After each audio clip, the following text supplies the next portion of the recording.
The long and the short of India's Naypyitaw dilemma, the Hindu.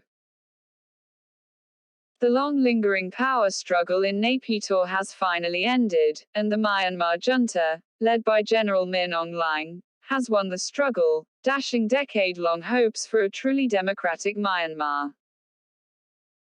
The future of Myanmar's democracy is uncertain, but the country, sandwiched between two powerful states competing for power and influence, is certain to be a key piece in the region's geopolitics.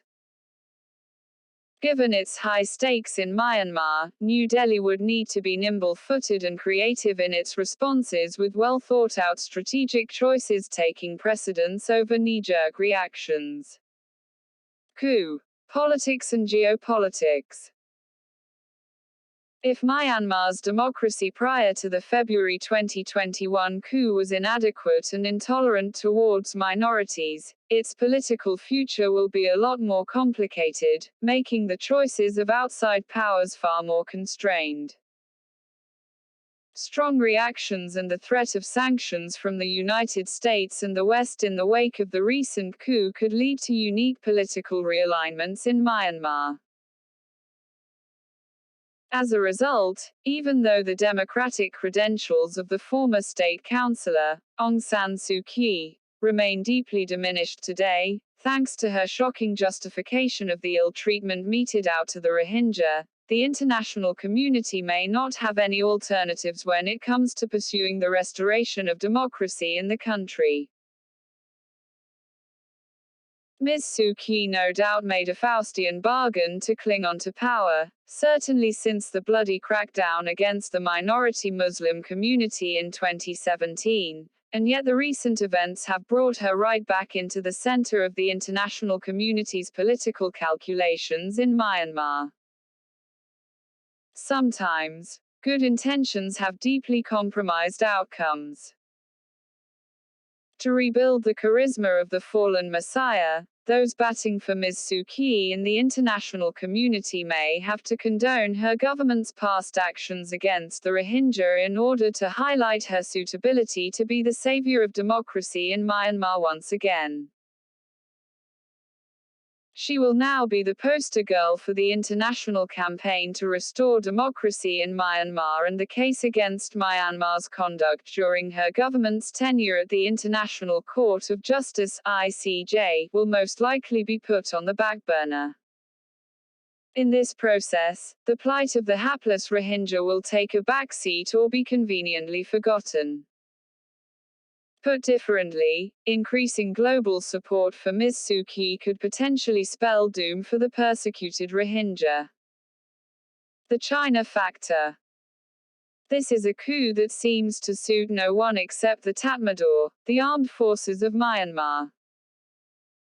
In the short run, the coup stands to hurt the interests of China, India and even the rest of the international community, all of whom were able to do business with Myanmar in their own unique ways. However, the international community's sharp reactions will likely force the Tatmadaw to turn to China. Even though international sanctions are unlikely to have a major impact on the country's largely inward-looking junta and its generals with little external interests, it would still expect Beijing to give them political and diplomatic support both within the region and globally. For China, the coup has complicated its larger regional economic plans in Myanmar, at least for the time being. Beijing has recently been cultivating Ms. Suu Kyi, who was keen on a strong relationship with China given the growing criticism she was facing from the West. But the junta's jailing her could complicate Beijing's plans for the country. On the positive side for Beijing, decisive Western sanctions will force the military to get closer to China. For Beijing, given that it does not come with the baggage of democratic norms, it may simply be a matter of rejigging its schedule in Myanmar and getting used to the new scheme of things there. To that extent, China will be its biggest beneficiary of the February coup by default. China, therefore, has every reason to go easy on the junta and offer them support in return for increasing the Chinese footprint in the country. On its part, the Tatmadaw, which has traditionally not been an ardent fan of Beijing, would have to change its tune. While China's choices are straightforward, it is far more complicated for others, especially India. New Delhi's quandary. New Delhi faces the most challenging dilemma on how to respond to the military coup in Myanmar.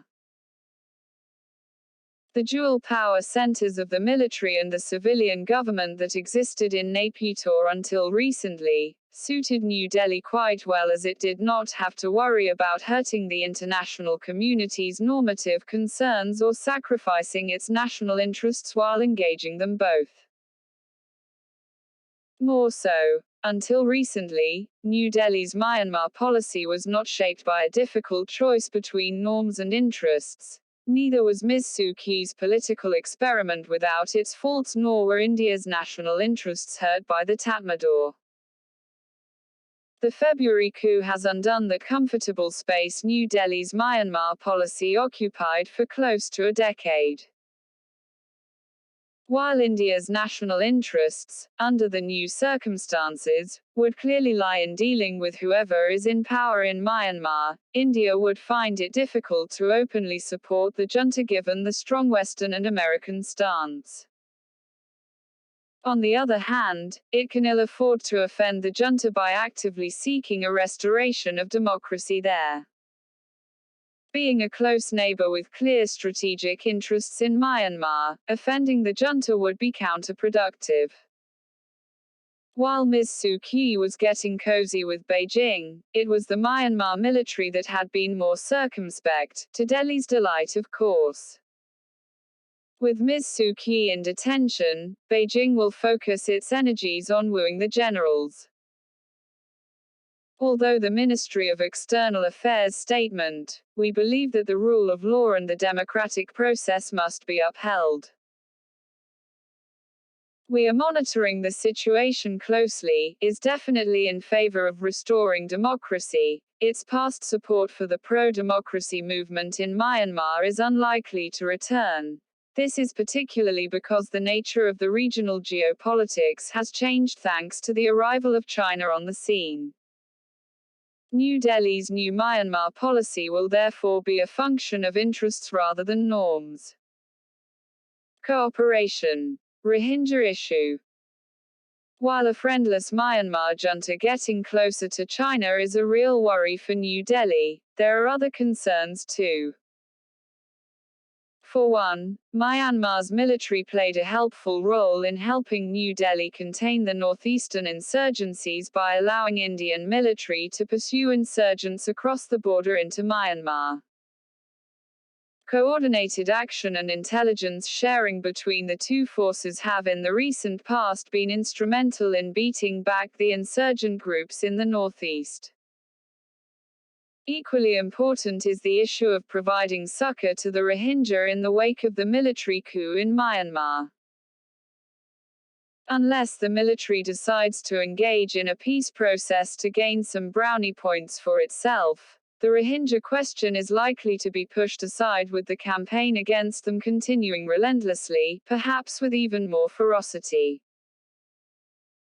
The inability of the states in the region to address the legitimate concerns of the Rohingya or increased violations of their rights could potentially lead to a rise of extremism within the community, which in the longer run would not be in India's interests. New Delhi then is left with very few clear policy options. And yet, it must continue to maintain relations with the government in power in Myanmar while discreetly pushing for political reconciliation in the country. In the meantime, the focus must be on improving trade, connectivity, and security links between the two sides. Hapaiman Jacob teaches at the Jawaharlal Nehru University and recently founded the Council for Strategic and Defense Research, a New Delhi-based think tank. Link